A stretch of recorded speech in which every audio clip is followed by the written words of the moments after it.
Buen día, ¿cómo les va? Se acaba de terminar la semana. Quedan ya unas pequeñas horas, unas pocas horas y ya la semana laboral para muchos ya ha terminado. Otros seguimos trabajando por cuestiones de orden y llegar al final de esto siempre nos pone en un lugar de, o por lo menos a mí, a ver, ¿cómo fue la semana? ¿Cómo funcionamos en la semana? ¿Qué cosas hicimos? ¿Qué nos pasó? ¿Fue un buen tiempo? Recién hablábamos con el que está detrás de la cámara y decíamos, ya estamos en abril, ¿qué pasó? Que se vino todo tan rápido.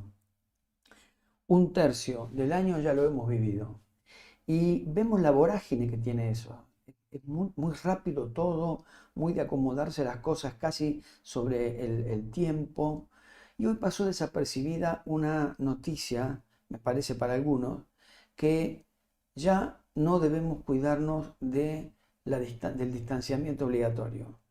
Y decimos, uy, ahora que estábamos acostumbrados a eso, nos podemos desacostumbrar. Y la verdad que volver a la normalidad o a la supuesta normalidad que teníamos es algo que nos va a hacer bien, nos va a poner en un lugar distinto, vamos a recuperar ciertas situaciones, pero creo que hay algunas cosas que fueron importantes en este último tiempo, que fue el manejo de nuestras emociones. De hecho, eh, algunos de los profesionales que más han trabajado en este tiempo han sido los psicólogos, los psiquiatras, en recomponer aquellas cosas que no estaban funcionando bien, que explotaron dentro de una situación anómala como es un encierro prolongado, o costumbres como esto de saludarte de una manera distinta, tomar ciertas distancias de la gente, esperar afuera en un negocio, eh, no poder salir a cenar afuera, bueno, pequeñas cosas que no le dábamos valor. Todo eso está volviendo a la normalidad, pero yo en esta noche no quiero hablar de esto, en realidad, simplemente quiero hablar de un tema que sí creo que la pandemia trajo y que tenemos que comenzar a recuperar en nuestra expresión. Los días miércoles veníamos hablando con el pastor Adán acerca de la comunicación dentro del matrimonio, cosa que también debería funcionar dentro de cualquier comunidad de personas que se entienden. Y hoy reflexionando un poco sobre estas cosas, encontré en un libro algo muy interesante, un libro que habla acerca del liderazgo, pero no es el tema que yo quiero tocar, sino el amor, cómo funciona el amor. Demostrar que el amor funciona por lo menos desde dos puntos de vista. Eligiendo siempre lo bueno, ¿sí? Y mediante la confiabilidad. Cuando hablamos de estos dos temas, estamos hablando de la manera en cómo ciertos personajes, los famosos influencers, han trabajado para un lado o para el otro, tratando de demostrarse y tratar de influenciar sobre la gente. Pero digo, cuando uno elige hacer lo bueno, siempre es un acto de amor, porque en el mejor de los casos está dando lo que mejor tiene. En el mejor de los casos está tratando de ver a la gente en una posición en la que uno tendría empatía, o sea, uno quisiera que las cosas fuesen de tal o cual manera y uno lo hace así. Entonces, cuando uno elige hacer lo bueno, hacemos que tratamos de distinguir primero lo que es el bien y lo que es el mal. Por supuesto que acá tendríamos algo más académico, más filosófico, si quiere, con respecto a lo que es el bien y el mal. Nosotros los cristianos, en realidad, cuando hablamos de estas cosas, estamos hablando de, a ver, lo que está mal es pecado, lo que está bien es santidad. Y está bien eso, visto así. Pero a veces poder diferenciar en la acción no es tan fácil. Es ponerte en el lugar de. Yo no encuentro otro modelo para charlar, otro modelo para mostrar el amor que no sea a Jesús. Jesús haría esto. ¿cómo Jesús actuaría en esta situación? Jesús, ¿qué diría con respecto a esto? ¿Cómo conversaría Jesús con estas personas sobre este tema? ¿Jesús conversaría sobre esto? Entonces, pensar y plantearnos de cómo hacer el bien en el funcionamiento del amor simplemente nos ubica ahí. Estamos trabajando en eso, estamos haciendo lo bueno. Entonces, influenciar a los demás, no necesariamente tenés que tener una línea telefónica, no solamente tenés que tener un canal de YouTube o algo por el estilo, sino que en el trato cotidiano de todas las cosas hay algo que tiene que ver con lo que yo considero que es el bien. Hoy, a través de los egoísmos, a través de las búsquedas personales, a través de los negocios, la gente está buscando lo suyo propio. Y precisamente una de las características del amor es el amor no busca lo suyo propio. Entonces entender que Jesús hubiese funcionado de esa manera nos pone en un lugar distinto. Otro punto a tocar con esto de elegir siempre hacer lo bueno es juzgar con sabiduría cuando uno se enfrenta a decisiones prácticas. Hay cosas que uno las puede hacer casi automáticamente porque nos las enseñaron, porque nos la presentaron de esa manera y así funcionamos pensando que esto está bien. Muchas veces hemos dicho que en nuestra cultura nosotros repetimos lo que nuestros padres y abuelos han dicho. Ahora, no siempre lo que ellos han dicho, y en el mejor de los casos lo que ellos han practicado, ha sido correcto. Tuvieron quizás la intención de hacer lo correcto. Cuando a vos te pegaban en la escuela o te hacían bullying y eras chiquito, llegabas a tu casa con un ojo morado, la mayoría de los consejos de los padres eran, cuando a vos te pegan una, vos devolvésela. Era como que te ponían en una situación de que lo correcto era hacer eso, hacer justicia por tu mano propia, pero sin sabiduría, porque el pibito iba, se quería defender y resulta que el otro grandote le pegaba más todavía. Entonces, digo, no necesariamente aquellas cosas que nos quisieron mostrar como buenas generaron el efecto tal. Y esto tiene que ver con decisiones que uno toma en la práctica de todos los días. Uno puede hablar del amor, uno puede pensar en acciones de amor. El tema es, ¿qué hago después? En esto los evangélicos también tenemos una deuda. ¿Es cierto que lo que hacemos todos los días y predicamos tiene que ver con un amor cristiano? ¿Es cierto o es solamente una buena intención? Que como intención no es mala, pero digo, ¿me estoy tomando el tiempo para hacer tales o cuales cosas en favor del otro? Hacer lo correcto incluso cuando otros ignoran tu conducta. Y esto es interesante. Hay mucha gente, organizaciones, ONGs, instituciones, que por sus características se están mostrando continuamente. Y a veces porque necesitan exponerse para que la gente también valore el trabajo que hacen. Pero la palabra del Señor nos enseña también que no sepa tu izquierda lo que hace tu derecha. Y esto es muy importante, porque mis mejores actos de amor deberían ser cuando nadie me ve, cuando nadie está expectante, cuando nadie ve qué es lo que voy a hacer.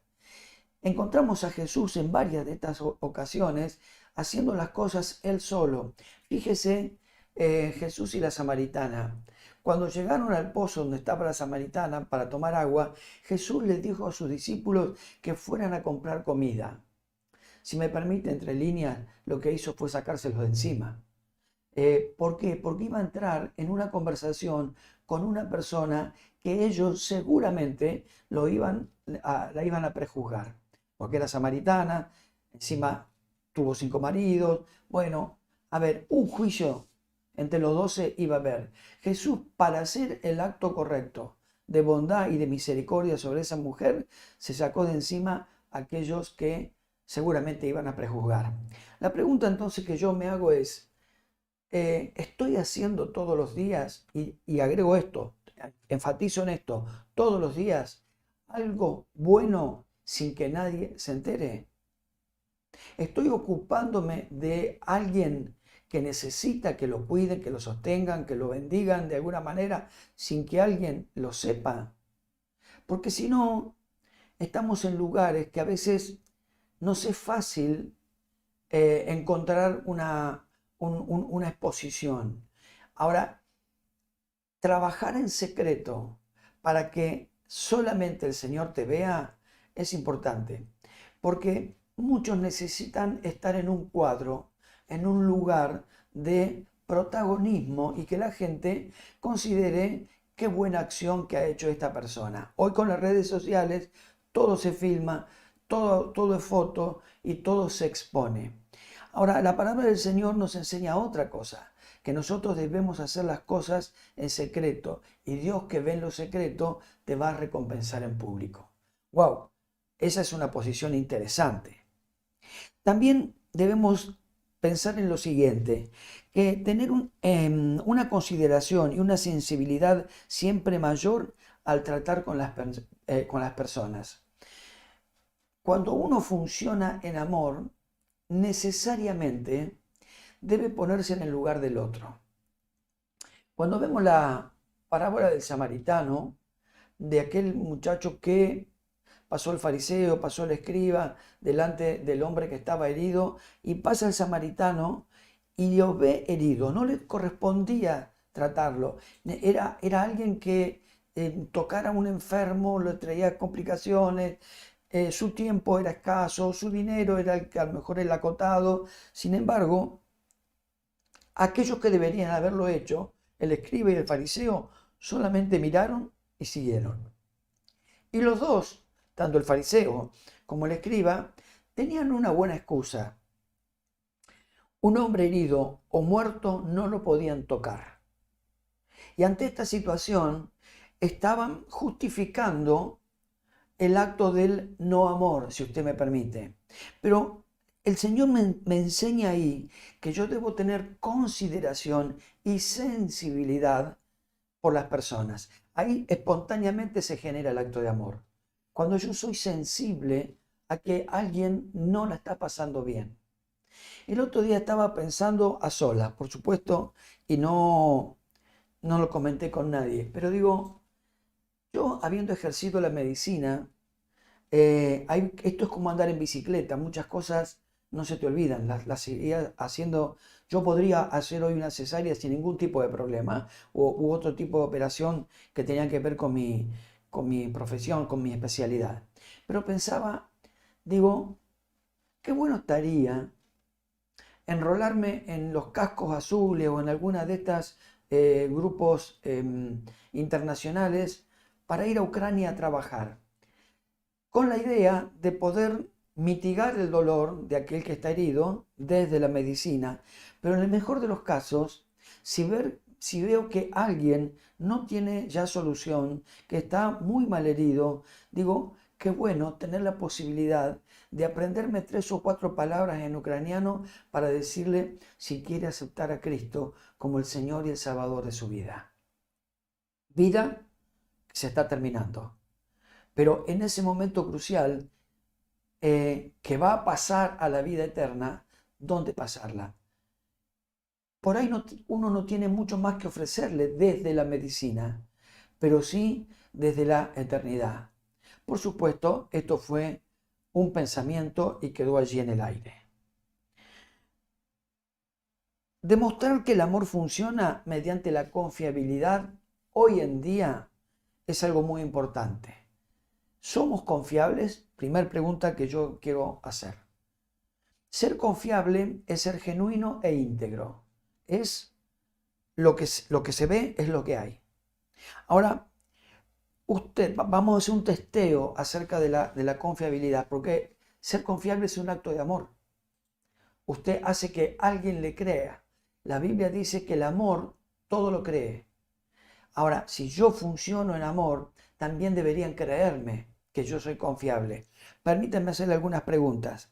¿Usted hace promesas que sabe que no cumplirá? Buen punto. A veces tenemos la intención de...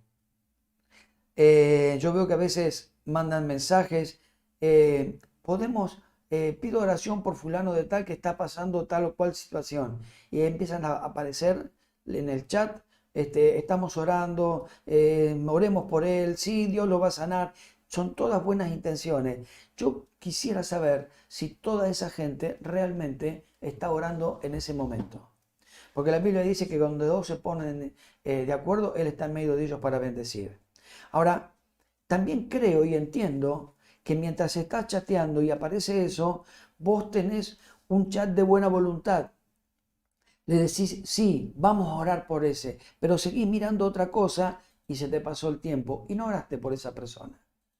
Alguien tiene una chapa porque hay un señor que le faltaría en el techo una chapa, y empezamos a mandarlo a otros lugares, pero no nos movemos hasta el fondo de nuestra casa a ver si hay una chapa o preguntarle a algún vecino si la tiene, o en el mejor de los casos, comprarlo. Entonces, cuando yo hago una promesa, ¿estoy cumpliendo con ella? Porque si no, no estoy siendo sensible a la necesidad de la gente. Y cuando hablo de la necesidad de la gente, estoy hablando de situaciones que pasan por una cuestión somera, algo muy liviano, algo que se resuelve inmediatamente, o estoy hablando de una situación crucial. Gente que está con un cáncer, gente que está con una crisis matrimonial, gente que está en una situación de dificultad. ¿Estoy siendo sensible a eso? ¿Estoy prometiendo cosas que no voy a cumplir, de antemano sabiendo que no voy a cumplir?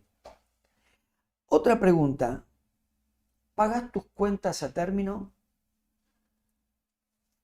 Este es un tema que hoy en día los cristianos debemos tener muy en claro, porque si nosotros no somos confiables en nuestros compromisos económicos, nosotros estamos atando nuestra economía. Yo debo tener un presupuesto y desde el dinero que me ingresa, yo debo cumplir con mis obligaciones. Y si mi dinero, el que entra, es un dinero que no es mucho, que no es, bueno, tiene que ir a lugares sensibles del hogar, de mi vivienda, y no hay más. ¿Por qué? Porque tengo que cumplir con mis obligaciones. Detrás de tu deuda hay un cristiano. Detrás de tu deuda hay alguien que te está mirando, hay alguien que te está observando. Y yo conozco de gente que lo primero que hace, ni bien toma su sueldo, va y paga todo lo que tiene que pagar. Esto tiene que ver con un compromiso no solamente con el que es tu deudor, tu acreedor, sino con un testimonio de no debáis a nadie nada. Eso sigue siendo bíblico y sigue siendo una ordenanza. Se presenta a usted a la hora precisa cuando tiene una cita. Hay algunos que llegan tan temprano que vienen a prender la luz, ¿sí? Y está bien, son exagerados, viven acelerados, pero sobre todo tienen la costumbre del cumplimiento. Y después hay otros que sus relojes no andan acompasados con la vida, ¿sí? Y usted les dice, a las 8 nos vemos en tal lado, 8:30, 9 menos cuarto, y uno dice, ¿qué le pasó? No va a venir. No, vos sabés que se me hizo tarde.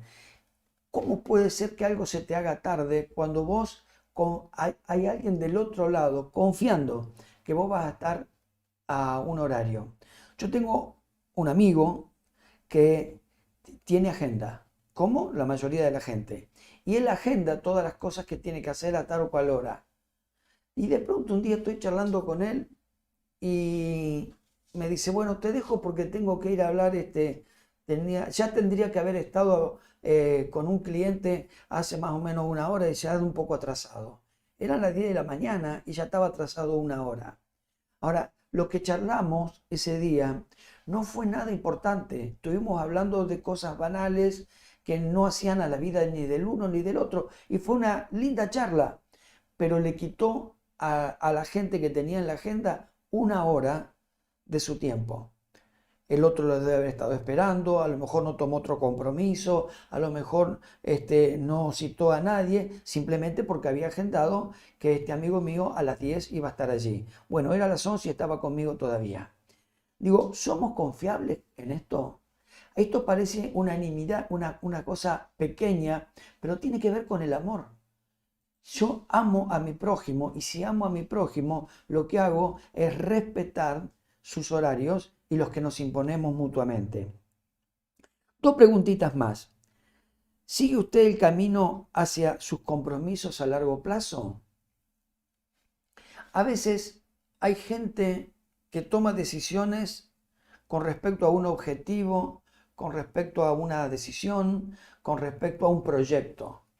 Y hay gente que está involucrada en ese proyecto, o porque pusieron dinero, porque pusieron de su tiempo, porque pusieron de sus esperanzas en eso, que usted a lo mejor como líder de una situación o jefe de familia decidió que lo íbamos a hacer en tal o cual tiempo. ¿Está cumpliendo con las pautas? ¿Está yendo para adelante de acuerdo a lo programado? ¿Está respetando los tiempos? ¿Está respetando los espacios de las demás personas? ¿Está respetando ese compromiso de un logro, una meta a completar? Porque si no es así, usted ha generado expectativas de esperanza, de credibilidad en un montón de personas que lo acompañan en esto, pero usted ha decidido que las cosas van a cambiar, que van a durar el doble de tiempo o que simplemente usted decidió que el proyecto no funciona y lo baja de allí y no lo trata más. Bueno, esto habla de un amor licuado. Es yo te amo en tanto y en cuanto las cosas a mí me vayan bien. Y en cualquier término, y en cualquier lugar, y en cualquier situación, yo debo cumplir, yo debo acompañar mis proyectos en tiempo y forma, porque hay gente que depende de mí en ese funcionamiento. Por último, ¿tu palabra es un aval? ¿Es segura? Cuando vos le decís a alguien algo, ¿es seguro que lo vas a cumplir? Estamos hablando de un acto de amor siempre. Porque esto hoy también se ha desmerecido, aún desde las altas esferas de gobierno. Alguien dice algo y uno no ve que se cumpla o que exactamente lo hagan al revés. Y medio como que eso baja a la población, baja a la gente y la gente dice, bueno, si arriba no lo hacen, ¿por qué lo vamos a hacer acá? Entonces, esto de que tu palabra sirva es muy importante. Tu palabra es garantía de verdad. Recuerdo cuando yo era niño, la mayoría de nuestros padres no tenían manejos bancarios. El dinero eran billetes, había un pagaré si usted se hacía una deuda, usted cada vez que iba a pagar una cuota le daban la hojita del pagaré de ese mes.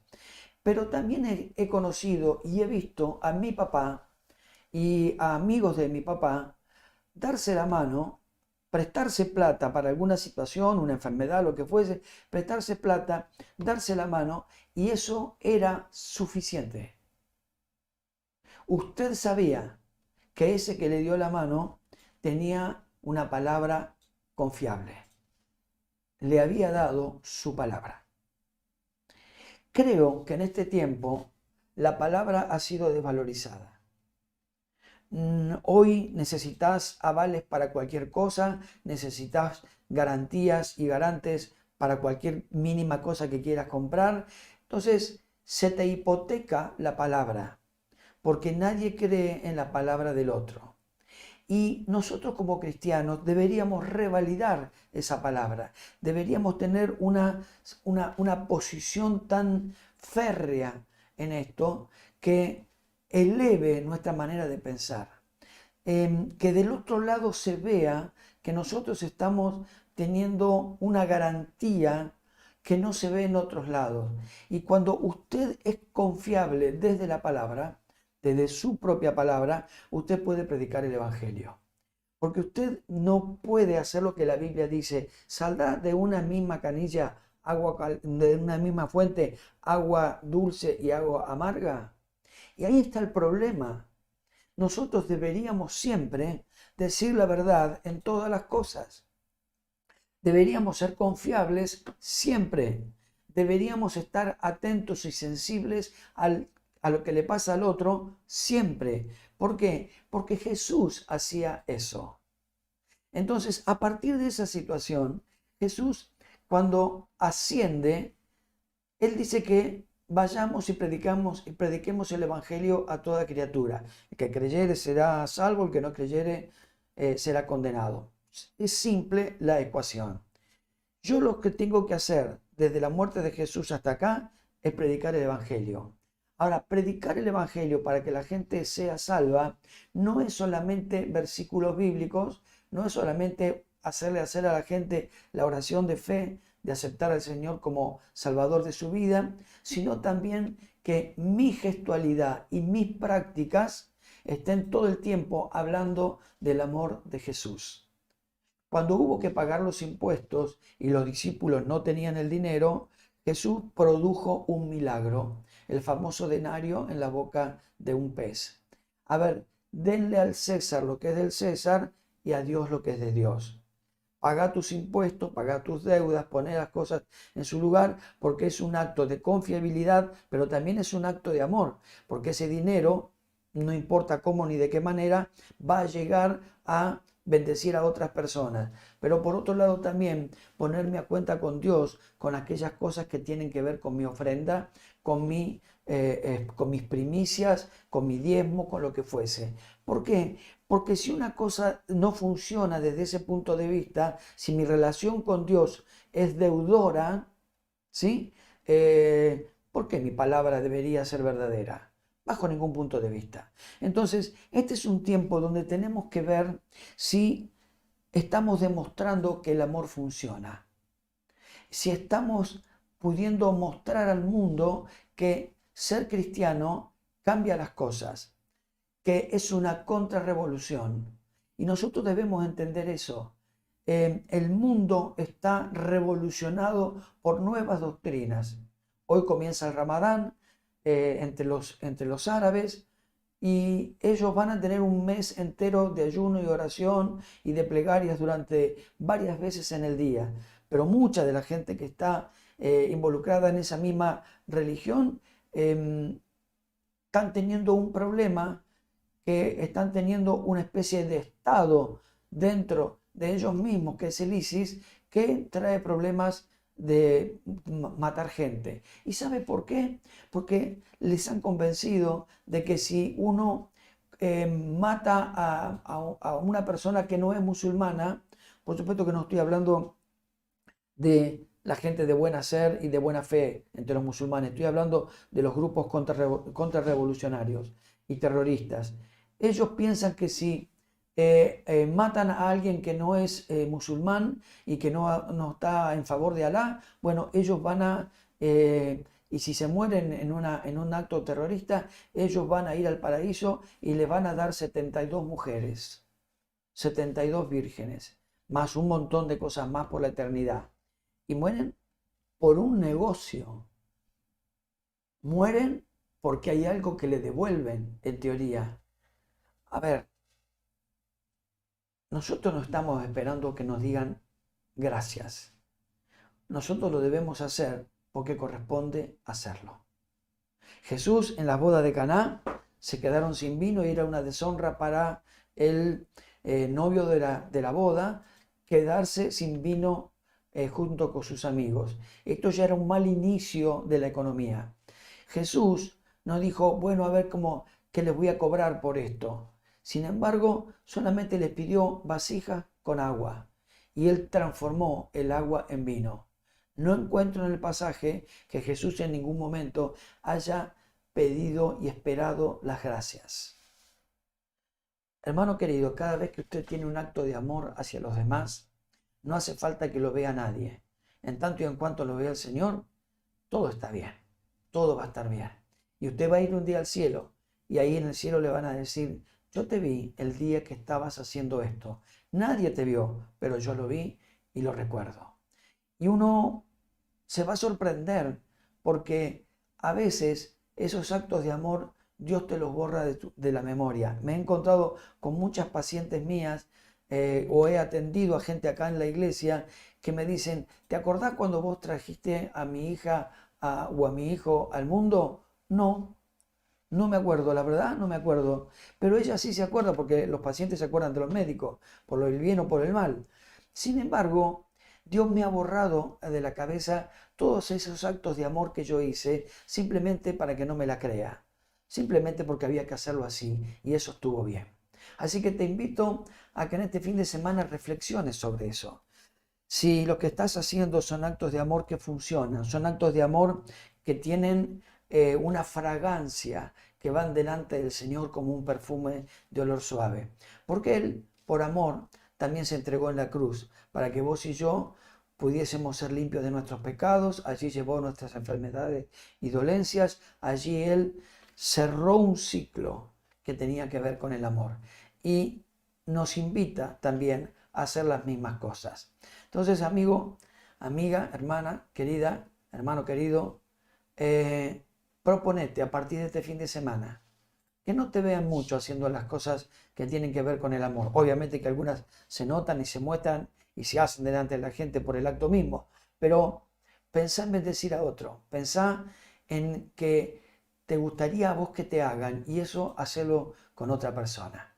Bueno, nos volvemos a ver durante la semana. Este domingo comenzamos con el tercer mandamiento, así que vení, tomar el nombre de Dios en vano. ¡Wow! Me parece que un acto de amor incorrecto es tomar el nombre de Dios en vano. Pero si eso lo querés ver, el domingo vamos a tener un hermoso culto, los esperamos, vamos a estar también por YouTube pasándolo, así que el tercer mandamiento comienza con algo totalmente nuevo y lo vamos a desarrollar durante todo el mes. Que Dios te rebendiga y que tengas un fin de semana lleno de bendiciones, pero por sobre todas las cosas, lleno de amor en el que vos puedas abundar. Dios te bendiga.